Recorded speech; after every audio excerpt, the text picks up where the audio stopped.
Star Trek Strange New World Season 2, Episode 4, Among the Lotus Eaters is here. What a very Star Trek episode. Pop Tot, what did you think of this episode? Well, I mean, you just said it. It's a very Star Trek. This is Rigel 7 is the Star Trek of all Star Treks, right? This is in lore, Christopher Pike visited this world, and in the original series, it was stated that he lost 3 valuable crewmen. Spock was almost killed. We were ambushed. We lost 3 people. Had to get to Vega Colony before Spock's injuries made it 4. So Pike, of course, takes a small contingent. It's him, the Doc, and La'an. And they find out that one of the 3 didn't die. Zach? You're alive. I thought... Does it ease your conscience? For the last 5 years, he's built, because he had all this Federation tech, he's built a little kingdom for himself. Part of the Star Trek-y thing of this is that the planet, because of a large meteorite, has this thing that affects the people's minds, their brains, and causes them to basically have, really short-term memory. Only explicit memory is lost. Information and facts. Right away, La'an, the Doc, and Captain Pike start forgetting who they are, and they're sent out with the people outside the castle, and then people on the Enterprise themselves are starting to lose their memory because they're orbiting the planet. This is a good episode because it's very, like you said, it's very Star Trek-ish. We don't belong here. Freak of the week kind of thing. At the same time, there's also another character study in here, and that you see Erica Ortega's. And it's a good episode in that way, too, because she kind of saves the day and tries to remember what her job was and all that stuff. There's a lot of ins and outs of that. I feel like I know how to do this. I really like this episode because, it felt original series kind of Star Trek. Yeah, I definitely did. I think this is one of those episodes that I think Star Trek has to have. I think it's not one of those episodes that you're immediately going to say, this is my favorite episode, but it's entertaining. It's very, like you said, monster of the week, freak of the week. I think my favorite thing about it was that this whole radiation caused by this meteoroid basically pushed these characters to almost their very bare essentials. It was kind of interesting to see that deep down, everybody kind of there's something about them that was integral to what their actual experience was. Like Ortegas was, deep down a pilot. She was an explorer, and that kind of came through. And we kind of saw that Pike almost became animalistic. And, we get to see that, even though humanity has evolved and become one with the galaxy, that we can still become tribalistic, animalistic qualities. And I really like that. They're chemical. It takes them away. I need our memories! This episode reminded me a lot of the episode where in The Next Generation, where the crew loses their memory. Who are we? What are we doing here? And the guys, basically the alien is using the Starfleet against them because of their advanced weaponry. We've been ordered to cross into Lycian territory and destroy their central command. And everybody's kind of not sure who they are. And, Worf takes over because he's got the big chain mail on his chest, and he thinks that's what makes him captain. And as soon as the ship is operational, we must make it combat ready. Picard's kind of like subservient and shit, and it kind of reminded me of that a lot, but it's in its own kind of different way.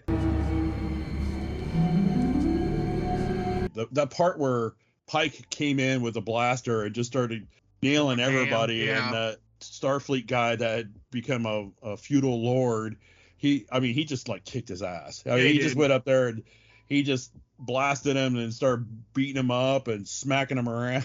And that guy, you could tell who was the ensign and who was the captain, right?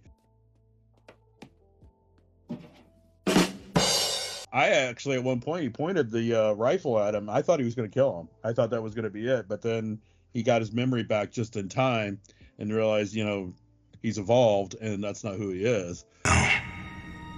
No, it doesn't. It shows us who we really are. But it was really good parts for all of them, I think. And again, they're kind of delving back into the Doc's history as some sort of warrior. Kalar warriors are fierce. You needed fighters who can handle themselves without a phaser. Removing the evolved sensibilities that comes with experience, that everybody kind of revealed their core, and you got to see that Doc's core was that he was a healer. You must be a healer, a doctor. Yes, maybe. Yeah, I really enjoyed this episode. I kind of liked emotional message tied to the guy that was helping them. I can't remember his name for the life of me. He's a character actor. You've probably seen him in a million things. Yes. You got memories back. I had a family, a son. I like just, seeing kind of the different world and actually having Pike on. I know you and I talked about the season not having Pike was kind of a weakness, and I don't necessarily think that's why the season isn't as strong as it feels like. I still feel like this episode is I still feel like there's something missing, and I don't know what it is. And I like having Pike and all that. I still just feel like it needed a little something, and I think that might just be me being overly critical. Yeah, right. Really not important to the essence of the show, but I thought it was funny how Pike's hair has really died down this season. Yeah. I feel like last season it really was almost becoming its own character. It was like 6 inches tall at one point. Right. And then this season I'm like, it's almost so noticeable. It's like, oh, they really heard that people were like, what are you doing with this hair? Yeah, he got a little bit of a haircut in this. Yeah, it's, even like there's points where they were being held prisoner in this cage outside, feudal style, and his hair was kind of messed up, and I'm like, I really think that's the first time I've ever seen his hair messed up. Yeah, I keep cutting this out in my reviews, and I'm sure I'll probably cut this out now. Liar! I feel like it's super noticeable that you can see the video wall. Is that bothering you, or do you notice, or do you care? Watch your fucking mouth. No, I don't pay attention to it. Okay. I think that's just more the production or the editor side of you. Yeah. You're looking at that. I'm just focusing on the characters and whatnot. I'm a big fan of this video wall. I love it because it's genius. Not that if you go back to some of the, like, I want to say the pilot for Voyager when they were underground, all that background was matte painted. Yeah. I was many years old when I found out that most of the hangar bay of when the Emperor landed on the Death Star was all matte painted. Yeah. And it's like, whoa, so I do miss that. I think there's just artistic beauty in all that. I love that the video wall's there, and I appreciate it, but I feel like it's more noticeable than it was in the first season. But then I go back and think maybe that's part of the charm, because the original series, you could always tell it was a set with a big ass wall behind them that was painted, or sometimes wasn't even painted. It just looked like it was just one flat color. And so part of me is like, that's kind of the charm of it, maybe. I don't know. Yeah. It's really not that big of a deal. A little bit. When Ortegas is flying the Enterprise through the asteroid field, seeing the Enterprise do some maneuvers you've never seen it do before, that was pretty cool to me. Oh, look at that. That's nice and shiny. Perfect. Just look at it. Just look at it. Yeah, well. What the heck is that? Poor La'an. It wasn't a good showing for her though, because being the warrior that she is, she got knifed by, like a substandard goon.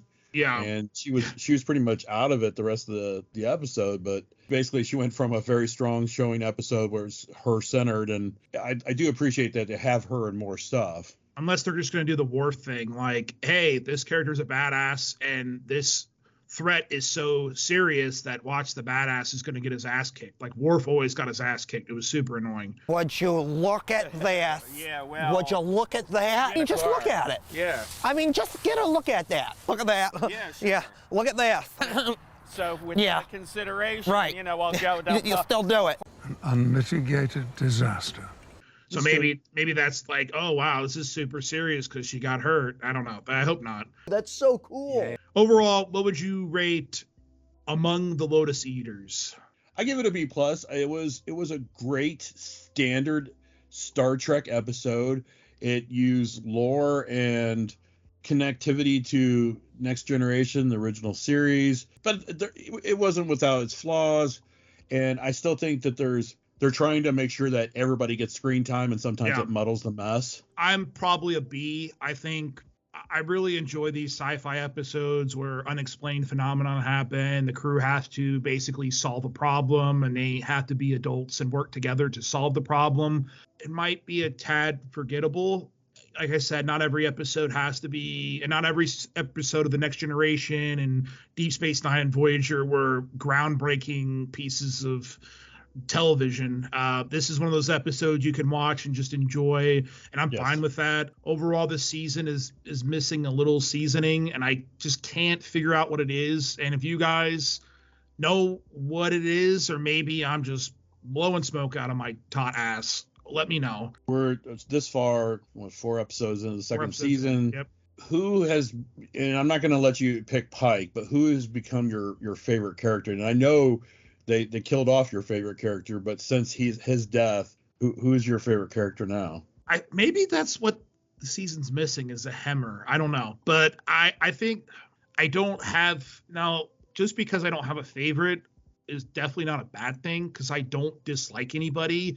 Like, I really like Spock, but there's times I don't really care for what they do for him. I think I would probably lean towards Lon, just because I kind of like the background, even though I've seen a lot of diehard people not a fan of it. But I really like, I think her name's Christina Chong's acting. And she has a good energy to her, and I appreciate the chip on her shoulder. What would your favorite be? I'd definitely say La'an. I really do. I really think she's a strong character. She kind of reminds me of, like you said, the connection with Worf. There's a lot of layers to vet with her, especially with her history of the atrocities she's been through. Yeah, I really think La'an's probably my favorite on the show right now, and I do like her strength of character, and there's this emotion that's built into her, and the actress does a really good job. Yeah, she with does. her. Yeah, you'll have to let us know in the comments which character is your favorite, because I'm really curious to see what people think. Be sure to comment, like, and subscribe if you aren't, and we'll see you guys on the next one. Thanks, guys.